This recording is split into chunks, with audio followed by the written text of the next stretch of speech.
Government ஸ்கூல்லேயே படிக்க சாதாரணமாக இந்த நோட்டு பென்சில் புத்தகம் வாங்குறதுக்கே எங்களால் முடியாது. கிரிக்கெட் கெரியர் எப்போ ஸ்டார்ட் ஆயிடுச்சுன்னா என்னோட 20 வயசில் தான் நான் கிரிக்கெட் பால்னால் என்னன்னே தெரியும். இதுவே பெரிய அச்சீவ்மெண்ட் தான். ஐபிஎல் வந்தது, நம்ம எஸ்ஆர்ஹெச் டீம் எடுத்தாங்க, ரொம்ப ஹாப்பி.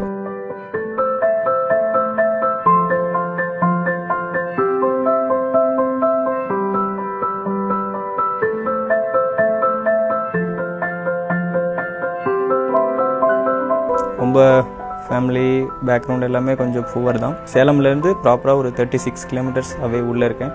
என் கிராமம் நேம் வந்து சின்னப்பூம்பட்டி. 3 சிஸ்டர், ஒரு தம்பி, நான் தான் பெரியவன். என்னோடய அப்பா வந்து நெசவு தொழில் செய்கிறாரு. நெசவு தொழில்னா பவர் லூம்ஸ். அப்புறம் அம்மா வந்து ரோட் கடையில் சிக்கன் ஷாப் வச்சுருக்காங்க.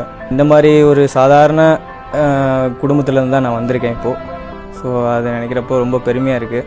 ஸ்கூல் படிக்கிறதே அந்த கவர்மெண்ட் ஸ்கூல்லேயே படிக்க சாதாரணமாக இந்த நோட்டு பென்சில் புத்தகம் வாங்குறதுக்கே எங்களால் முடியாது.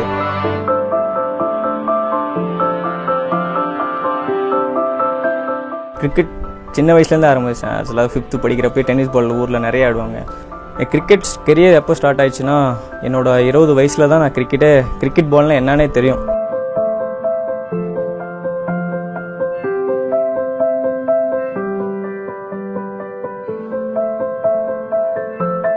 எங்கள் அண்ணா பொறுப்பில் விட்டாங்க. அவர் கூட பிறந்தவர்லாம் இல்லை, அவர் பேர் ஜெயபிரகாஷ். ஸோ அவர் பொறுப்பில் விட்டாங்க.